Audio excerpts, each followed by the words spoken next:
Online classes ने news anchor बना दिया। जी आप तक आवाज़ सही आ रही है और आप तक सही आ रही है, ठीक हो गया। कल की बातें याद हैं कुछ कुछ?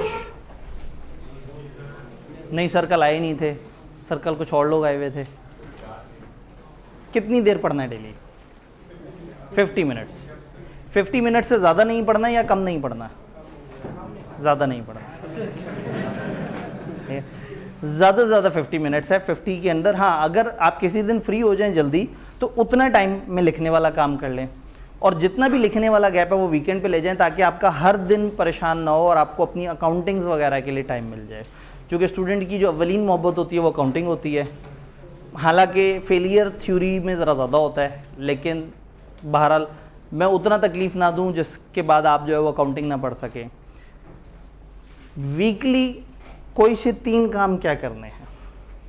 वीकली जो काम करने हैं उनमें से कोई से 3 बताएं। वीकेंड पे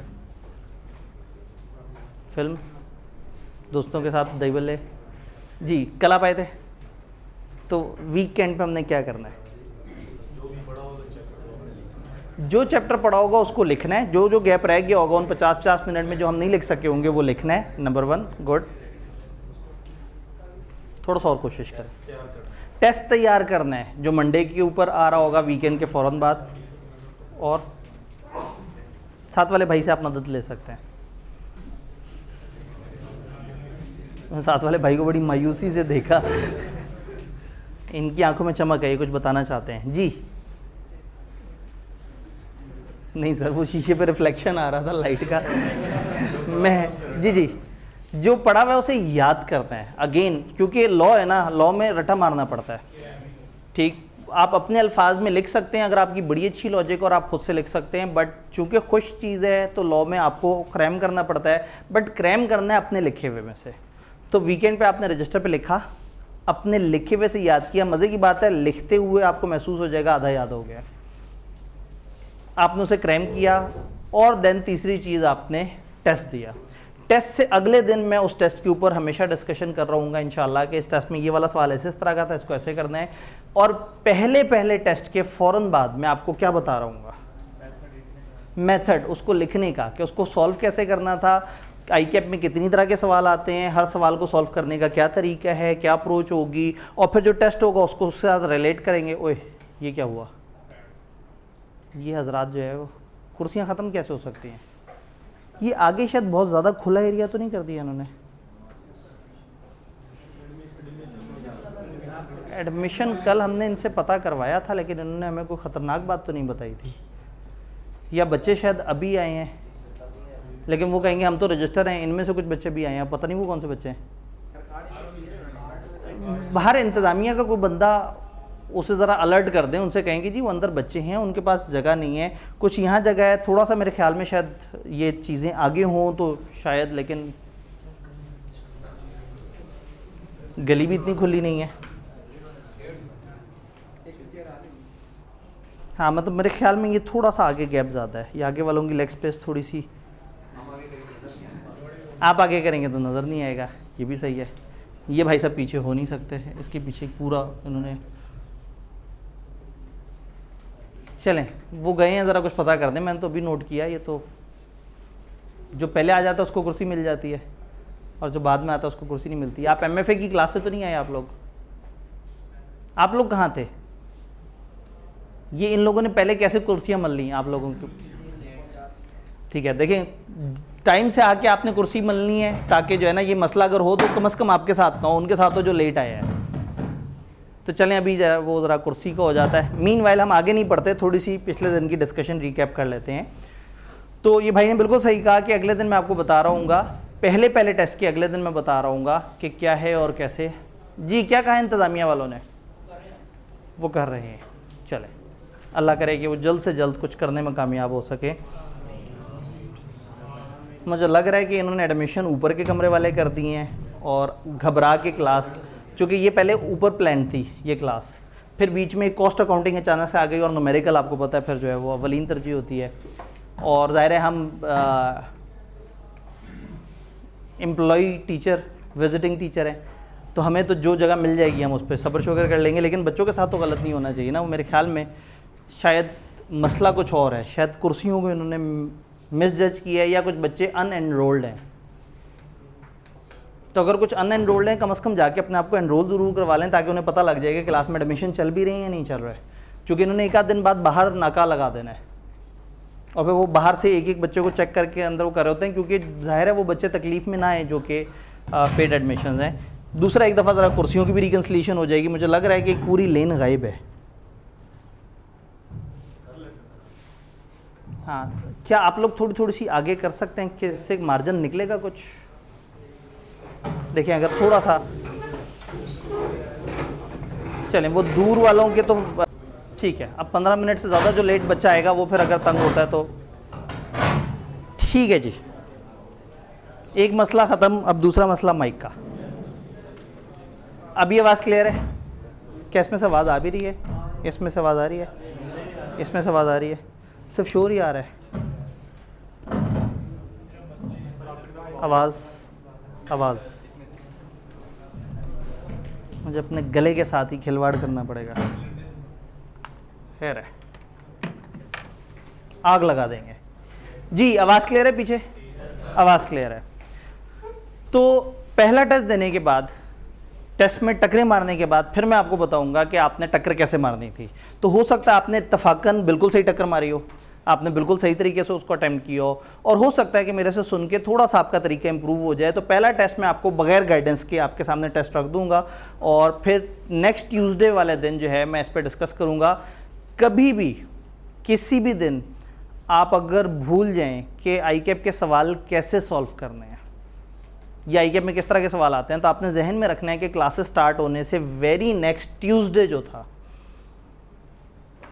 आज क्या है 4 अक्टूबर, तो नेक्स्ट ट्यूसडे होगी 11 अक्टूबर।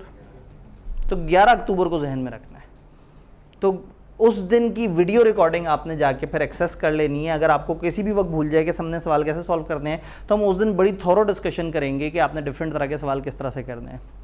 कल मैंने आपको बताया था कि सिलेबस में कुछ ग्रिड्स हैं। एक है लीगल सिस्टम। कितने चैप्टर्स हैं इसमें? एक चैप्टर नंबर 1 इस ग्रेड में है, और 5 से 8 नंबर की इसकी वेटेज है। ऑन एवरेज कितना आ रहा था वहाँ से?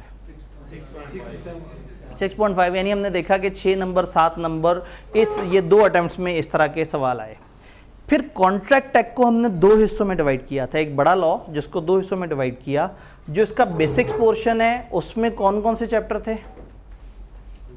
कुछ याद हो किसी को? 2, 3, 4, 5। चैप्टर 2 से लेके चैप्टर 5 तक हमने देखा था। और इसकी वेटेज कितनी थी? हाँ जी, 25 से 30। मुझे 20 से 25 टाइप की फीलिंग आ रही है। आगे वाली ग्रेड बड़ी थी, वो 2 ग्रेड्स थी ना, तो नेक्स्ट वाली बड़ी थी, पीछे वाली इतनी बड़ी नहीं थी। 20 से 25, ठीक है जी। उन्होंने देखने के बाद कहा कि 20 से 25 5 चैप्टर्स थे।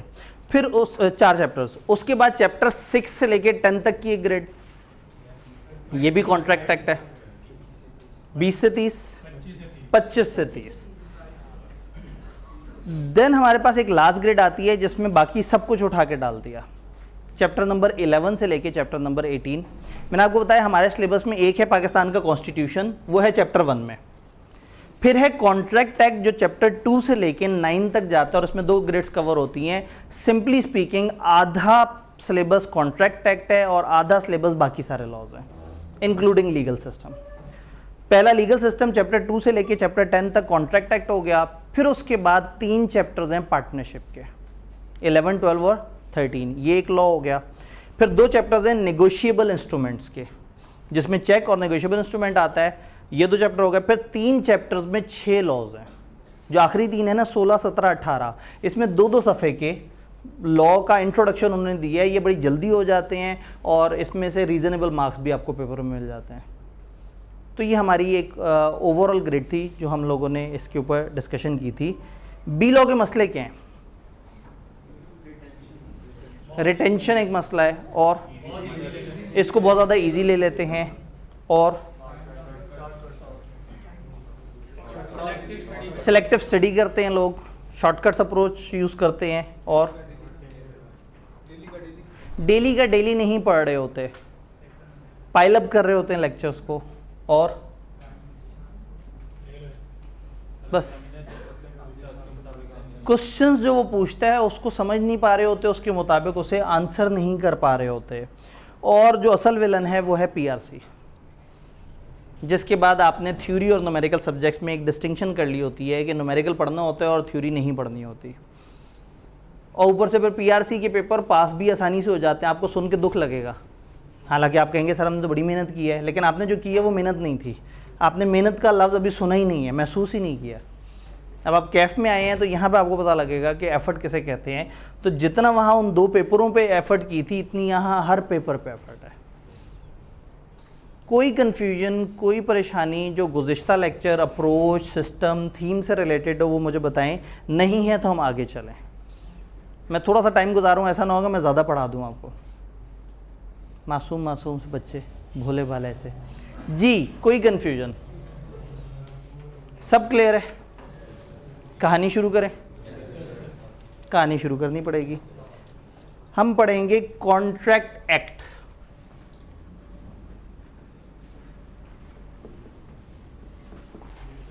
पूरा 150 साल पुराना कानून। इतना पुराना कानून क्यों पढ़ रहे हैं? अंग्रेज़ों ने बनाया है, और अंग्रेज़ जो करते हैं अच्छा करते हैं। तो अंग्रेज़ों ने बनाया है तो कुछ तो होगा। जब उनके ज़माने के बनाए हुए पुल चल रहे हैं और हमारे बनाए हुए पुल फ़ौरन से टूट जाते हैं, तो क्यों हम बनाए लॉ जब उनके ज़माने का बनाया हुआ लॉ मौजूद है? तो दुख की बात यह है कि हमें 150 साल में भी इसके मुकाबले का कोई कानून नहीं बना सके पाकिस्तान में या बरसगीर में, या इस तरह से। तो ये ईस्ट इंडिया कंपनी वाले टाइम्स के बने हुए कानून है। और दुनिया के बहुत सारे इलाके में जहाँ जहाँ अंग्रेज़ हुकूमत करके गए ये वाला कानून चल रहा है। ये कॉन्ट्रैक्ट के बारे में कुछ बेसिक्स आपको बताता है। हम ये कानून इसलिए पढ़ते हैं कि आप लोगों ने आगे सीए के अंदर कारोबारी चीज़ों को समझना है। तो जब भी कोई डील होती है, जब भी कोई मामला होता है, जब भी 2 लोग एक दूसरे से बाइंग एंड सेलिंग करते हैं, जब भी कोई मामला होता है, कोई भी commercial, there is a contract. तो ये समझना बड़ा ज़रूरी है कि कॉन्ट्रैक्ट क्या है, कॉन्ट्रैक्ट के पीछे क्या वर्ड्स हैं, उनका क्या मतलब है। तो बेसिकली कॉन्ट्रैक्ट एक्ट 1872 आपको कॉन्ट्रैक्ट के बारे में बताएगा कि कॉन्ट्रैक्ट कैसे काम करता है, कॉन्ट्रैक्ट किस तरह से बनता है, कॉन्ट्रैक्ट टूटे तो क्या होता है, कॉन्ट्रैक्ट किन पार्टीज़ के दरमियान होता है। तो ये सारी चीज़ें करेंगे, जिसमें चैप्टर 2 बेसिक्स लेवल का है, और ये हमें बताएगा कि कॉन्ट्रैक्ट के अंदर जो 2 पार्टीज़ हैं उनके दरमियान राब्ता कैसे होता है। ये चूँकि हमारा आधा सिलेबस है तो इसकी बेस बहुत स्ट्रॉन्ग होनी चाहिए। ये अच्छी तरह से समझ के करेंगे। हमारे सिलेबस में जो चैप्टर्स रटे वाले हैं वो आगे जाके अदर लॉज ज़्यादातर रटे वाले हैं, लेकिन कॉन्ट्रैक्ट एक्ट से ज़्यादातर लॉजिकल सवाल आता है। तो इसको समझ के करना है कि कॉन्ट्रैक्ट कब होगा? जब एक बंदा दूसरे बंदे के साथ कोई बातचीत शुरू करेगा और दूसरा बंदा उसकी बात को मान लेगा। ए ने बी से कहा कि अगर मैं आपको ₹250 दूं तो क्या आप मुझे 1 लीटर पेट्रोल देंगे? वाह, हमने इन्फ्लेशन ऐड करके, हमने कहा ऐसा ना हो कि बाद में ये वीडियो देख रहे हो तो उस वक्त मतलब बहुत ऊपर गया वो पेट्रोल, तो फिर आप कहेंगे ये तो बड़ी पुराने ज़माने की एग्जांपल दे दी। इसको 300 कर देते हैं बीसी सेफ साइड। ओहो, इसाक डार आ गया है, तो अब तो मतलब इलेक्शन तक तो चीज़ें बड़ी कंट्रोल हो जाएंगी। 250 अगर मैं आपको इतने रुपए दूं तो क्या आप मुझे 1 लीटर पेट्रोल सेल करेंगे? बी ने इनकार कर दिया। बन गया कॉन्ट्रैक्ट? नहीं। कॉन्ट्रैक्ट कब बनेगा? जब बी मान जाएगा। इसका मतलब है कि जो कॉन्ट्रैक्ट है वो शुरू हुआ है एक ऑफर से। कॉन्ट्रैक्ट शुरू हुआ है एक ऑफर से। एक बंदे ने दूसरे से कहा, ये ऐसे ही है जैसे कॉलेज ने आपसे कहा हम आपको बिजनेस लॉ की क्लास पढ़ाना चाहते हैं इतने रुपए में, क्या आप पढ़ना चाहेंगे? अगर आपने इनकार कर दिया और चले गए तो क्या आपका और कॉलेज का कॉन्ट्रैक्ट बना? नहीं। आपका और कॉलेज का कॉन्ट्रैक्ट कब बनेगा? जब आप भी ओके करेंगे। इसका मतलब है कि सिर्फ ऑफर से कॉन्ट्रैक्ट नहीं बनेगा, एक एक्सेप्टेंस भी होनी चाहिए।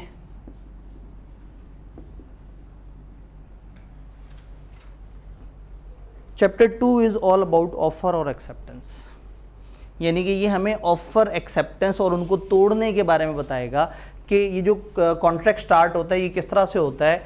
तो ऑफर और एक्सेप्टेंस, ऑफर का मतलब जब एक बंदा दूसरे से कहता है कि हाँ भाई ये चीज़ मैं ऐसे करना चाहता हूँ, क्या तुम तैयार हो, मैं तुम्हें 250 रुपये देना चाहता हूँ, क्या तुम मुझे 1 लीटर पेट्रोल बेचोगे। अगर बी भी उसकी बात बिल्कुल एज इट इज़ मान ले तो हम कहेंगे बी ने एक्सेप्टेंस दे दिया है, और अगर बी इनकार कर दे तो हम कहेंगे इनके दरमियान कॉन्ट्रैक्ट नहीं हुआ। अच्छा, कॉन्ट्रैक्ट में और एग्रीमेंट में भी तो फ़र्क होता होगा। एग्रीमेंट और कॉन्ट्रैक्ट क्या फ़र्क होगा? एग्रीमेंट का उर्दू तर्जुमा क्या होगा? एग्री करना, वादा करना एक दूसरे से। तो कॉन्ट्रैक्ट जी, एक भाई ने कानूनी ज़बान में बात की, मैंने इग्नोर कर दी जी। एक ख़ास वक्त तक के लिए कोई कॉन्ट्रैक्ट करना, तो ये तो आपने फिर दोबारा से कॉन्ट्रैक्ट उस जुमले में डाल दिया। मुझे तो कॉन्ट्रैक्ट का ही तो मतलब जानना था। दोनों तरफ से कोई मुआवजा हो, दोनों तरफ से कोई वजह हो।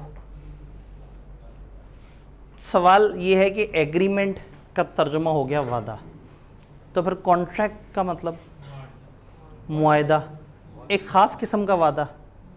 अच्छा, एग्रीमेंट ज़्यादा मजबूत लग रहा है या कॉन्ट्रैक्ट ज़्यादा मजबूत लग रहा है? कॉन्ट्रैक्ट ज़्यादा मजबूत लग रहा है। ये वाले भाई ने साथ वाले भाई को ऑफ़र की कि क्या तुम नीचे चल के मेरे साथ समोसे खाओगे, मैं खिलाऊंगा। वो मान गए। ऑफ़र है, एक्सेप्टेंस है और समोसा है, यानी कि इसमें कोई वजह भी है, ऑफ़र भी है, एक्सेप्टेंस भी है, और उसके बाद नहीं लेके गए समोसा खिलाने हैं। क्या ये भाई इन भाई को अदालत ले जा सकते हैं कि जी इन्होंने मेरे से किया हुआ वादा तोड़ दिया है? लीगल बाइंडिंग नहीं है। लेकिन अगर इनके दरमियान एक ऐसा मामला हुआ होता कि कागज़ पे लिखत पढ़त हुई होती, साइन लगे हुए होते, स्टाम्प लगी हुई होती, इस तरह का कोई मामला होता, जैसे कॉलेज का आपके साथ मामला है, बाकायदा लिखत पढ़त में मामला हुआ है। कॉलेज ने आपसे कहा कि अगर आप पैसे देंगे तो हम आपको पढ़ाएंगे, आपने पैसे दिए, कॉलेज ने कहा हम नहीं पढ़ाते। जैसे ये भाई ने कहा मैं समोसा नहीं खिलाता। अब इनके समोसे ना खिलाने पे साथ वाला बंदा केस नहीं कर सकता, लेकिन कॉलेज अगर क्लासें नहीं दे रहा आप केस कर सकते हैं, क्योंकि आपने वादा नहीं किया, मुआहदा किया है। आपका सिंपल एग्रीमेंट नहीं हुआ, सिंपल आपस में बातचीत या सिंपल कन्वर्सेशन नहीं हुई है, आपका एक पक्के वाला वादा हुआ है, मजबूत वाला वादा हुआ है। इसका मतलब है कि जो आपका एग्रीमेंट है उसके अंदर कानूनी पावर मौजूद है, क्योंकि कुछ साइन हुए होंगे, कॉलेज की वो रसीद बुक होगी, कॉलेज का फॉर्म होगा आपके पास एविडेंस होगा कि मैंने इस कॉलेज को पैसे दिए, आपके पास एविडेंस होगा कि देखिए कागज़ पे मैंने, कॉलेज के नुमाइंदे ने साइन किए हैं, ये पाबंद है मुझे बिजनेस लॉ की क्लास पढ़ाने के।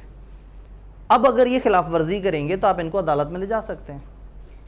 लेकिन जिसने समोसा खिलाने का वादा किया था वो एक सोशल वादा था, या उसमें एक बंदे ने दूसरे को जस्ट इस तरह से बात की थी और बाद में मुकर गया, तो हम उसको वादा खिलाफ कह सकते हैं, उसको बेज़मीर इंसान कह सकते हैं, उसको नहीं, मतलब जो जिसने भी वो किया है उसको धोखेबाज कह सकते हैं, लेकिन उसको अदालत में नहीं ले जा सकते।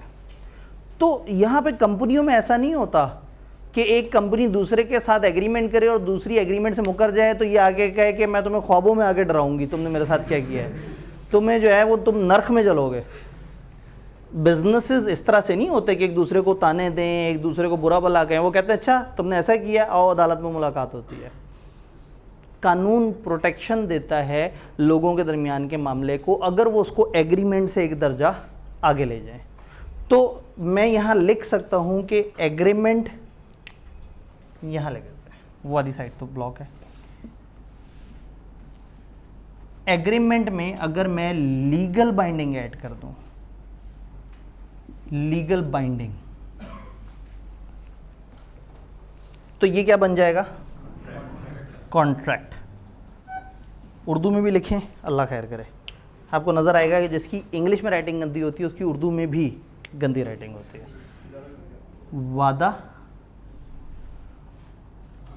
मुआहिदा कानूनी बंधन, उफ बंधन लिखी ना दूं मैं, बंधन, चल गया काम। ऐसा वादा जिसमें कानूनी बंधन ऐड हो जाए, जिसमें कानूनी वो आ जाए, लिमिटेशन आ जाए, कानून आपको रोक ले, कानून आपको बाइंड कर ले, ऐसा वादा कॉन्ट्रैक्ट बन जाएगा।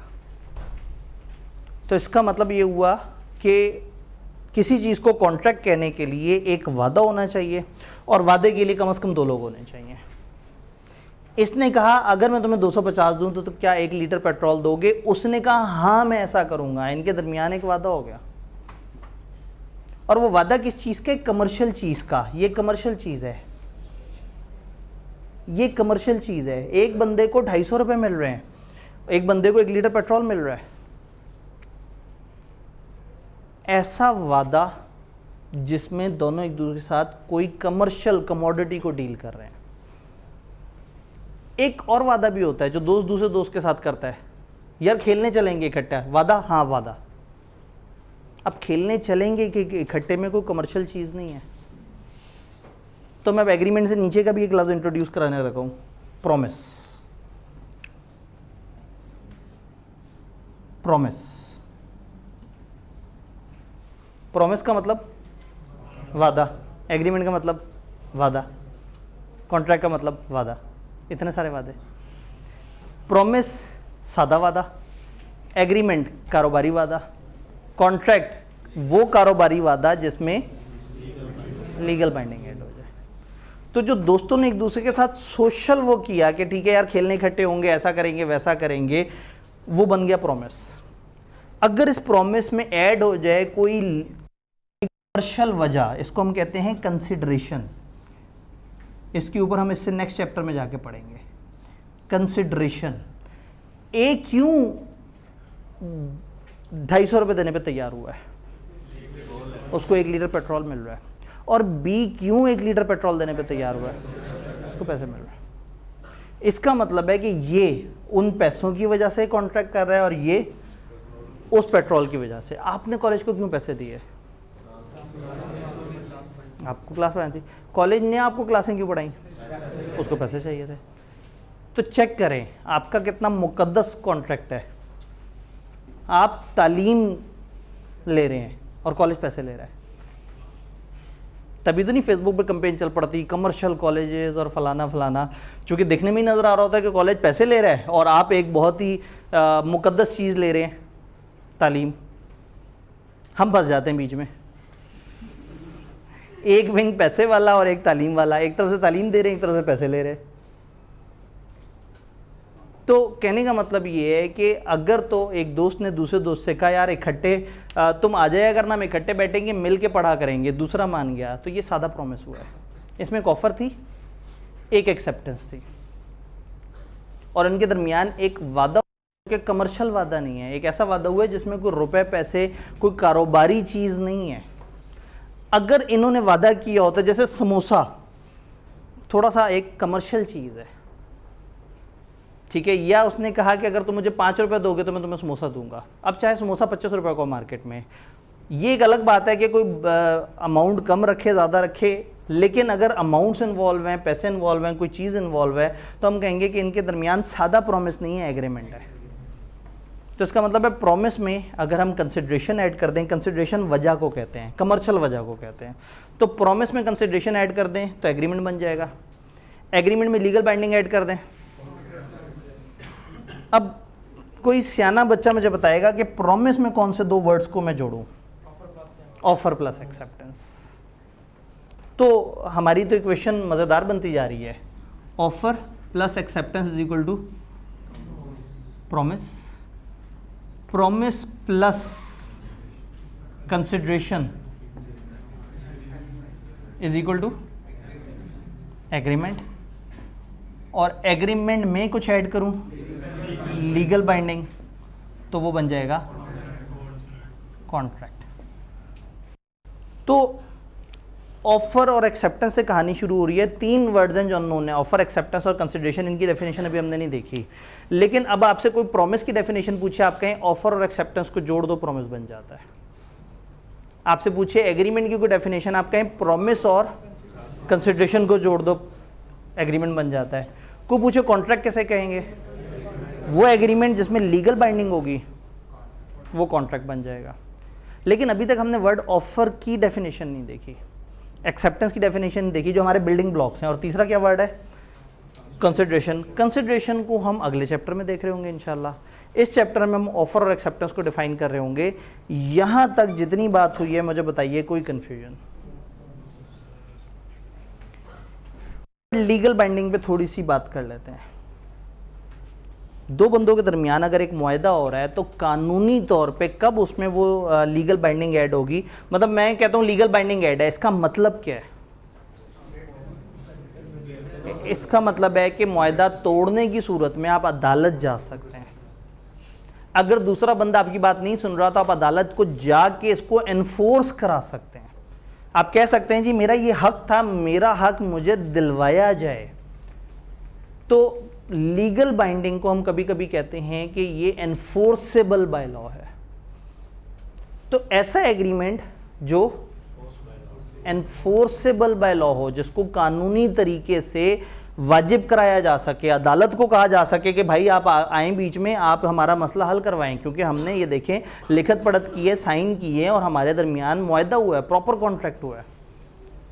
तो ऐसा एग्रीमेंट जिसमें कोई कानूनी इस तरह की आपने पेचीदगी ऐड कर दी हो कि उसके बाद आप अदालत जाने का हक रखते हो, तो इसका मतलब है कि उसमें कानूनी बंधन ऐड हो गया है। अदालत कब कब जा सकते हैं?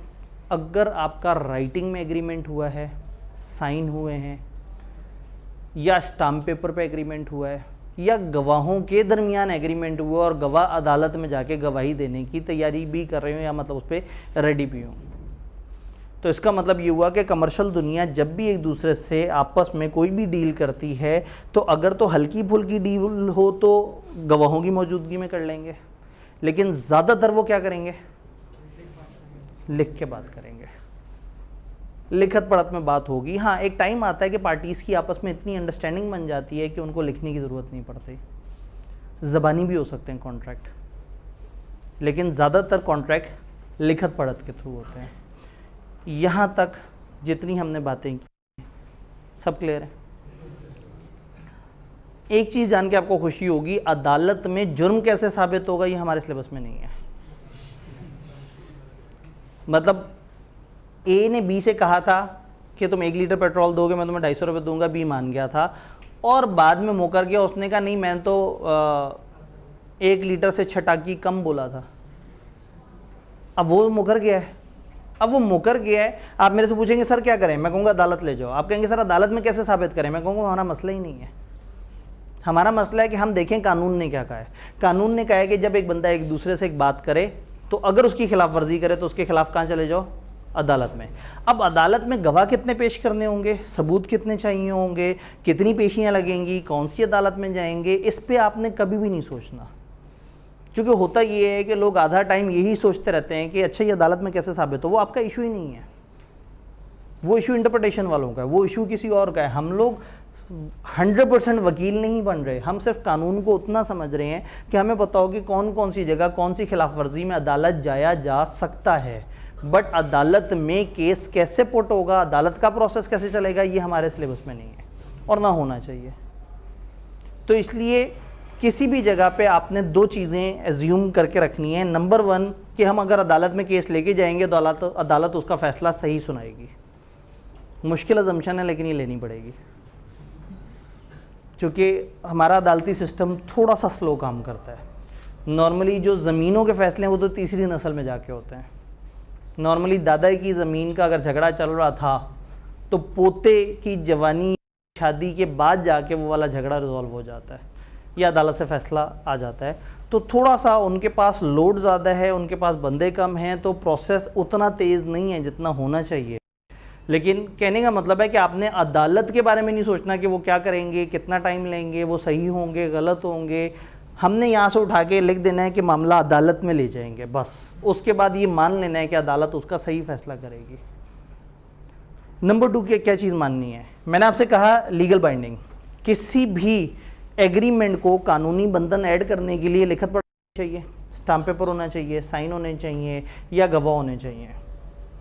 आज के बाद से मैं ये वाली चीज़ ना आपको दोबारा कहूँगा और आपने हमेशा एज्यूम करनी है कि मेरे जुमले में छुपी हुई है। मैं आपको कहूँगा ए ने बी को 250 रुपये देने की ऑफ़र की और बी ने 1 लीटर पेट्रोल देने की एक्सेप्टेंस दे दी, तो समझ जाइएगा कि अंदर खाते पीछे लीगल बाइंडिंग भी है। आईकैप के किसी सवाल में वो आपको अलग से नहीं बताएगा कि मिस्टर माजिद ने मिस्टर इसहाक को ये ऑफ़र दी, तो वो ये नहीं कहेगा कि उन्होंने बैठ के लिखा, साइन किया, गवाह मौजूद थे।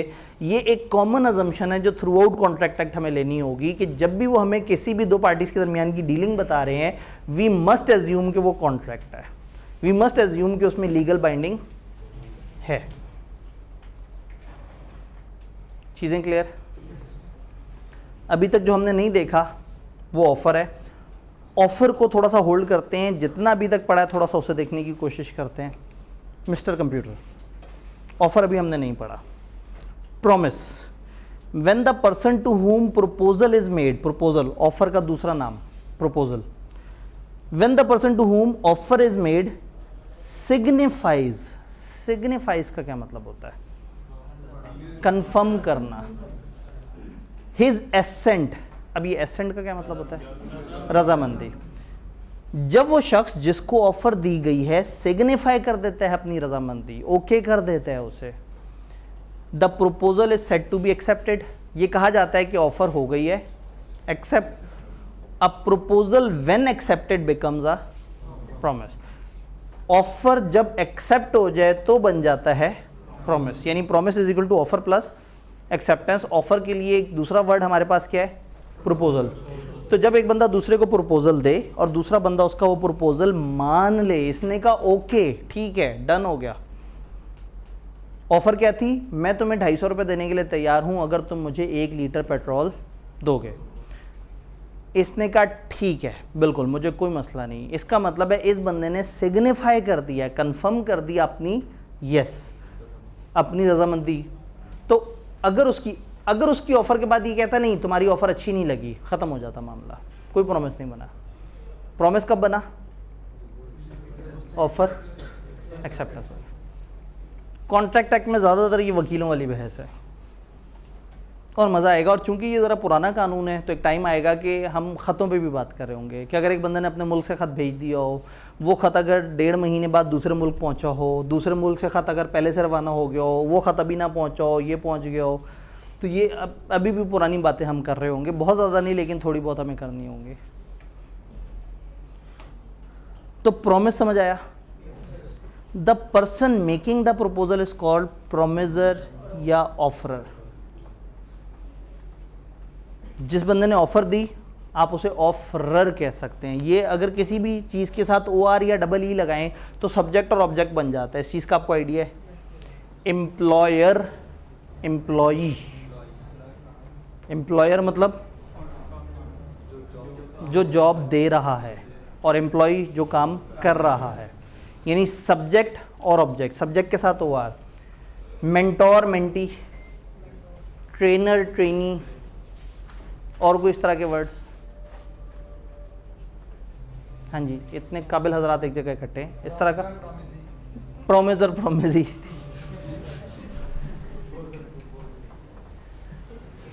Proposer, proposee. हाँ जी, कोई और वर्ड? ट्रस्टी होता है लेकिन उसमें ट्रस्टर नहीं होता, लेकिन ट्रस्टी, हाँ, ट्रस्ट और ट्रस्टी। तो ऑफ़र देने वाला ऑफरर, या अगर मैं इसे प्रपोजल बोलूँ तो प्रपोजर, या प्रॉमिस बोलूँ तो प्रॉमिसर। और जिसको मिल रही है ऑफ़र, ऑफरी, प्रपोजी या प्रोमिजी। तो 2 बंदे हैं, हमारे केस में ये ऑफरर था और वो ऑफरी है, या ये प्रपोजर है वो प्रपोजी है, या ये प्रोमिसर है वो प्रोमिजी है। तो प्रॉमिस समझ आया? ऑफर एक्सेप्ट हो जाए तो बन जाता है प्रॉमिस।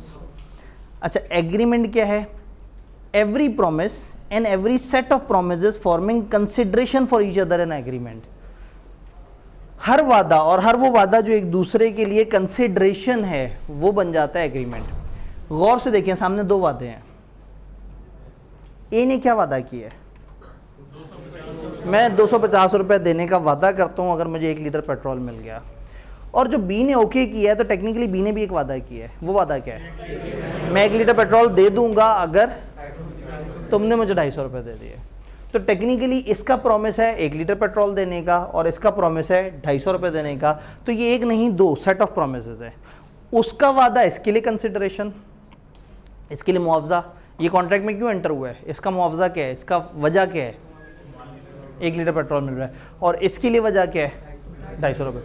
तो दोबारा देखते हैं, every promise and every set of promises, कोई भी प्रॉमिस या जितने भी सेट ऑफ प्रोमिस हैं सारे इकट्ठे, forming the consideration for each other, जो एक दूसरे के लिए कंसिडरेशन बन रहे हैं। वर्ड कंसिडरेशन पे डिटेल से बात तो अगले चैप्टर में होगी, लेकिन कंसिडरेशन का मतलब होता है वजह, कंसिडरेशन का मतलब होता है मुआवजा, कंसिडरेशन का मतलब होता है क्यों आप कॉन्ट्रैक्ट में। मैंने आपसे कहा आपने क्यों कॉलेज को पैसे दिए? आपने कहा जी हमें क्लासेस लेनी थी।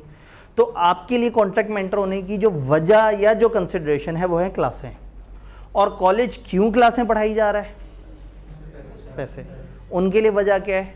पैसे। तो इस कमर्शियल कॉन्ट्रैक्ट में आप और कॉलेज इसलिए एंटर हुए हैं कि आपको सर्विसेज मिलनी है, कॉलेज को पैसे मिलने हैं, आपके लिए वो कंसिडरेशन है, इनके लिए वो कंसिडरेशन है। तो जब भी प्रोमिसेस एक दूसरे के लिए कंसिडरेशन बन जाएं, एक दूसरे के लिए बेनिफिट बन जाएं, तो ये प्रोमिसेस जो एक दूसरे को कंसिडरेशन दे रहे हैं, प्रॉमिस जो कंसिडरेशन दे रहे हैं, क्या बन जाता है? एग्रीमेंट। जहाँ कोई डेफिनेशन आए ना, उसको हूबहू याद करना पड़ेगा। डेफिनेशन के अलावा जितनी भी चीज़ें आप अपने अल्फाज में लिख सकते हैं, लेकिन जैसे कि डेफिनेशन ना, ये डेफिनेशन है, इसको एज इट इज़ याद करना पड़ेगा। ये डेफिनेशन एज इट इज़ याद करना पड़ेगा। एग्रीमेंट समझ आया? तो फिर कॉन्ट्रैक्ट क्या है? An agreement enforceable by law is a contract. कोई भी एग्रीमेंट जो एनफोर्सेबल बाय लॉ है वो कॉन्ट्रैक्ट है। डन।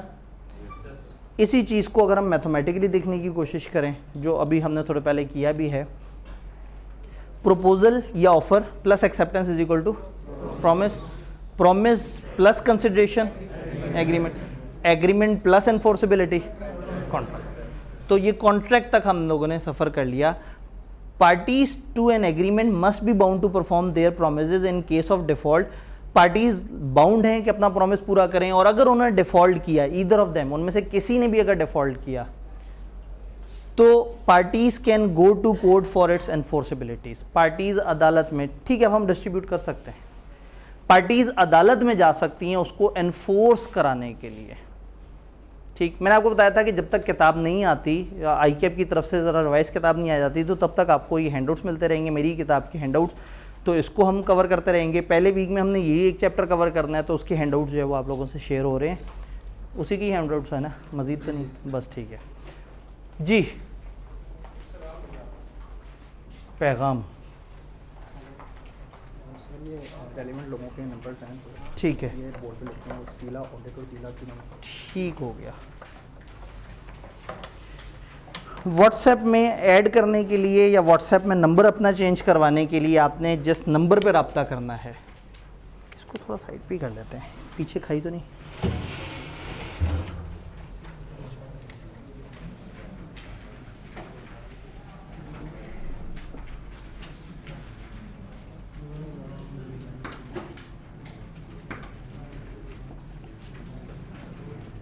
व्हाट्सएप ग्रुप में अगर आप ऐड नहीं हैं तो ऐड होने के लिए, अगर होता ही है कि कॉलेज आपके नंबर एक्सट्रैक्ट करता है और उनको ऐड कर देता है, लेकिन प्रॉब्लम ये होता है कि आपका वो नंबर कई दफ़ा व्हाट्सएप पे नहीं होता। आपकी जो 6-7 सिमें होती हैं उनमें से जौन सी सिम व्हाट्सएप पे है वो आपने इस नंबर पे, अच्छा, अगर आपको कोई टेक्निकल मसला आता है, फॉर एग्जांपल कैंपस इनसाइड का कोई मसला आता है, आपको वीडियो की अपलोडिंग का कोई मसला आता है, जी वीडियो अपलोड नहीं हुई, फलाना मसला, तो 0307 429 4788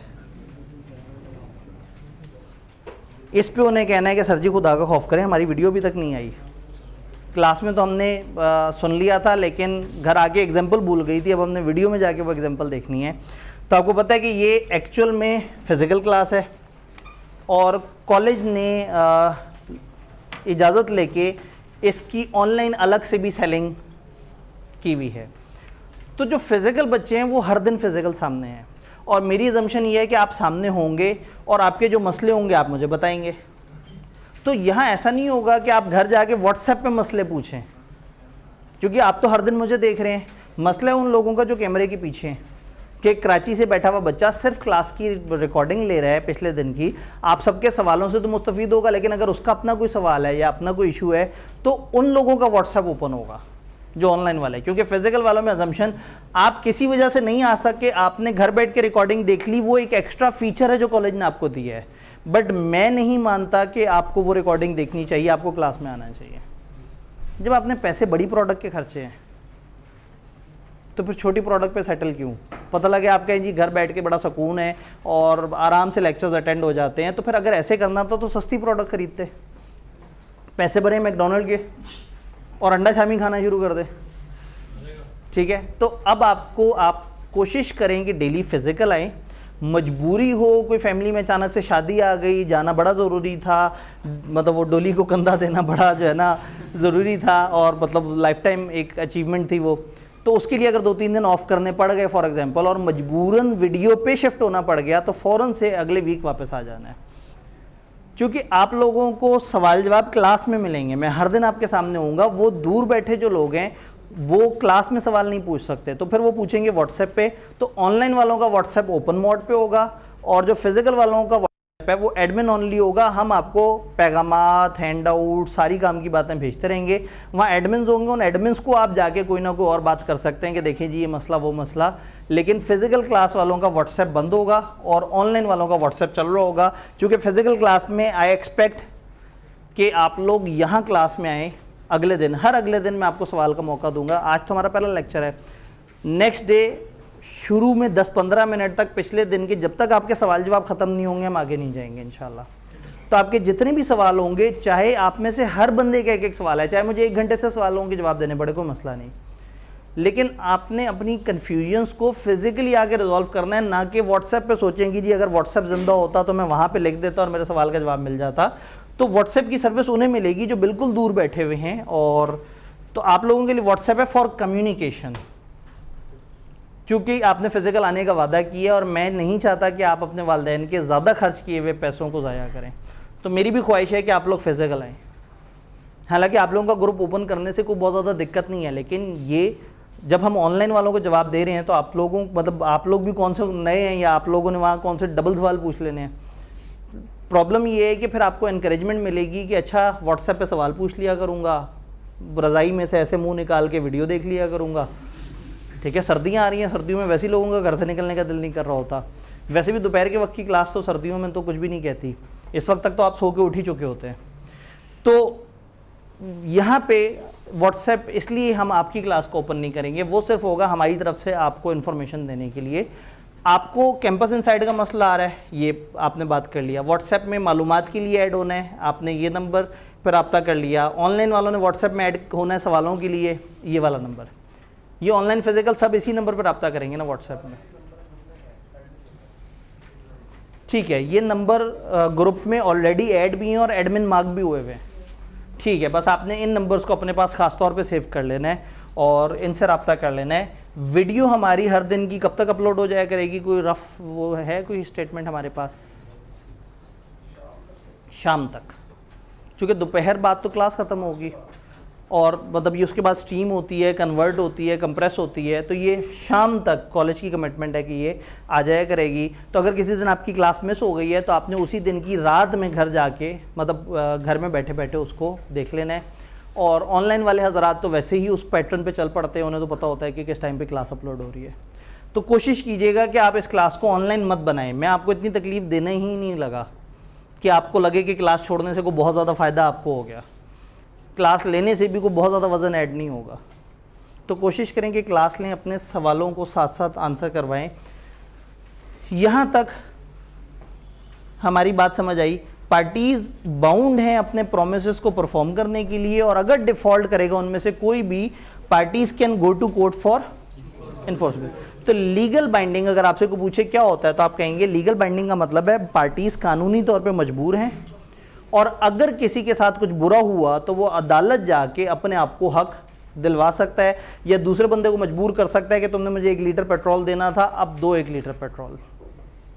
अच्छा फ़र्ज़ करें 5 तारीख को वादा हुआ 250 रुपये के पेट्रोल का कि मैं तुम्हें 250 रुपये का 1 लीटर, मैं तुम्हें 250 रुपये दूंगा, उसने कहा मैं तुम्हें 1 लीटर पेट्रोल दूंगा। वादा हो गया, लिखा गया, सारा कुछ है, इसहाक डार आ गया और पेट्रोल जो है वो 4 रुपये पे चला गया। ठीक है, मतलब जादू करना है ना इसहाक डार ने। अब अगर पेट्रोल जो है वो 4 रुपये पे चला गया तो ए ने कहा था मैं 250 रुपये दूंगा और बी ने कहा था मैं 1 लीटर पेट्रोल दूंगा, मान भी गए थे, साइन भी हो गया। अब क्या होगा? अब 250 रुपये ही देने पड़ेंगे और अगर नहीं देगा तो बी उसको अदालत ले जाएगा और फिर उसके बाद ए को ख्याल होगा कि ठीक है अगली दफ़ा मैं अच्छी तरह से सोच समझ के कॉन्ट्रैक्ट करूँ। लेकिन कॉन्ट्रैक्ट तोड़ता क्यों है कोई? इसलिए कि किसी एक पार्टी को नुकसान नज़र आ रहा होता है। तो अगर ये कानूनी बंधन ऐड ना किया जाए बीच में तो हर कोई मुकर जाया करे अपने अपने वादे से। इसलिए वादे और मुआहदे में फ़र्क रखा है। जी, कुछ कॉन्ट्रैक्ट ऐसे भी तो होते हैं कि उनमें पेनल्टीज रखी होती हैं, ये अदालत वाला स्कीम नहीं होता। बिल्कुल। अब भी जो पेनल्टी है उस पेनल्टी को एनफोर्स कराने के लिए भी आपको अदालत जाना पड़ता है। आपने कह दिया कि ठीक है जी अगर तुम वो करोगे तो तुम 1000 रुपये जुर्माना दोगे, वो कॉन्ट्रैक्ट से मुकर गया तो 1000 रुपये क्यों देगा? 1000 रुपये देने से भी मुकर जाएगा। कुछ तो इस तरह भी तो होते हैं कि पेनल्टी दे के फायदा ही आ रहा है अपना। अब अगेन वही बात है कि वो फिर सिचुएशन को देख के और प्लानिंग करेगा। चैप्टर 9 हम पढ़ेंगे जिसका जो है कॉन्सिक्वेंसेस फॉर ब्रीच। अगर कोई तोड़ देता है तो पेनल्टी कैसे पड़ सकती है, रिकवरी कैसे हो सकती है, कितनी अमाउंट रिकवर हो सकती है, उसके ऊपर एक चैप्टर पढ़ेंगे। वैसे चैप्टर क्या नाम जुल्म है, वो चैप्टर ही है, वो एक सफ़े का है, तो उसके ऊपर एक चैप्टर ही पढ़ेंगे। वो हमें बता रहे होगी कि मुख्तलिफ तरह की पेनल्टीज़ और वो चीज़ें किस तरह से हैं। जी, अदालत रीज़नेबल प्राइस कहेगी या नहीं कहेगी? अदालत कहेगी नहीं। ये आप लोग मार्केट में मौजूद थे, होशो हवास रखते थे, अच्छी तरह से सोच के आपने फ़ैसला किया था। उसके बाद याद है मैंने कहा था चाहे 25 रुपये का समोसा 5 रुपये पे देने पे बात हो रही हो, लेकिन अगर दोनों खुश हैं, ओके हैं, तो वो 5 रुपये भी ठीक है। तो अदालत ये नहीं कहेगी कि ये तो बड़ा कम हो गया, ये नाइंसाफ़ी ना हो जाए, वो ना हो जाए। वो उसने कानून वो किया है। अदालत में इमोशंस थोड़ी होंगे, अदालत में होगा साइन किस अमाउंट पे हुआ है, ये अमाउंट देनी पड़ेगी। तो इसलिए वो ऐसे थोड़ी है। अदालत जो है वो ICAP की तरह से है, आपके इमोशंस की परवाह नहीं करते। आप जितना मर्जी टैग कर दें उसे, ये पॉलिसी चेंज कर दें, ये ऐसे कर दें, आप लोग क्या कर रहे हैं, बच्चों के साथ खिलवाड़ कर रहे हैं, सैलाब आ गया है, फलाना, वो कहते हैं भाई कागजी बात होगी है कानून। और ऊपर से बच्चे बात भी तो कहीं और कर रहे होते हैं ना, फेसबुक पे जाके टैग कर रहे होते हैं, वहाँ पे जाके लिख रहे होते हैं ICAP के लोग अगर आप मेरे ये पोस्ट पढ़ रहे हैं तो आप नर्क में जाएंगे, आपके साथ ये होगा, और आप समझ नहीं रहे। वो उनको रेलेवेंट तरीके से अप्रोच भी बड़े कम लोग कर रहे होते हैं। अब तो खैर बच्चों ने मेल्स करनी शुरू कर दी हैं, बड़ी अच्छी बात है। जी सर, कॉन्ट्रैक्ट में ये कंपल्सरी होता है कि नहीं, अगर मार्केट रेट चेंज हो गए तो उस रेट के मुताबिक फिर हम अपना कॉन्ट्रैक्ट नहीं, असल में जब आपने शुरू में तय कर लिया ना तो एक अमाउंट फिक्स हो गई। ऑफ़र एक डेफिनेट चीज़ को कहते हैं। आप कहते हैं ये चीज़ इतने की। कभी कभी एक कंडीशनल ऑफ़र होती है। कंडीशनल ऑफ़र में आप एक शर्त ऐड कर देते हैं कि अगर उस दिन ऐसा हुआ तो मेरी ऑफ़र ये है, और अगर उस दिन ऐसा हुआ तो मेरी ऑफ़र ये है। फॉर एग्जांपल एक बंदा दूसरे से ऑफ़र करे कि अगर इस इतवार को मार्केट खुली हुई तो मैं तुम्हें 250 रुपये का पेट्रोल दूंगा। अब अगर इतवार को मार्केट ही नहीं खुली तो ऑफ़र एग्जिस्ट ही नहीं करते। तो कभी कभी इसमें कुछ कंडीशंस ऐड होती हैं। अभी तो बिल्कुल डे फर्स्ट है, अभी हमने इन वर्ड्स को थोड़ा सा समझने की कोशिश की है। तो अभी तक की हमारी डिस्कशन में हम चंद वर्ड्स को समझ सकें, और जो सबसे कीमती वर्ड है ऑफ़र, वो अभी तक रुका हुआ है, जिसको अभी हमने नहीं पढ़ा। कल हम इस ऑफ़र के वर्ड को समझेंगे, फिर देखेंगे ऑफ़र और एक्सेप्टेंस जो है वो किस किस तरह की होती है, और ऑफ़र के बारे में मज़ीद इंशाल्लाह ताला बातें कर रहे होंगे कल के दिन। आपने घर से पढ़ के क्या आना है? किताब दिखाएं, किताब यानी कि ये आपने पेज नंबर 9 जो आपके सामने पहला पेज है, इसमें सबसे पहला वाला यानी कि प्रपोजल और ऑफ़र की डेफिनेशन जो बॉक्स के अंदर है वो नहीं पढ़ना, और सबसे एंड पे जो लिखा हुआ है ना एक्सप्रेस एंड इम्प्लाइड प्रोमिसेस, वो नहीं पढ़ना, ये दरमियान वाला पढ़ना है। अब समझ आया कि 50 मिनट कैसे गुजरेंगे? आप लिख भी लेंगे तो भी 50 मिनट बाकी होंगे, ख़त्म नहीं होंगे। ठीक है इंशाल्लाह, ये 3 सफ़े इस वीक में हमने ख़त्म करना है।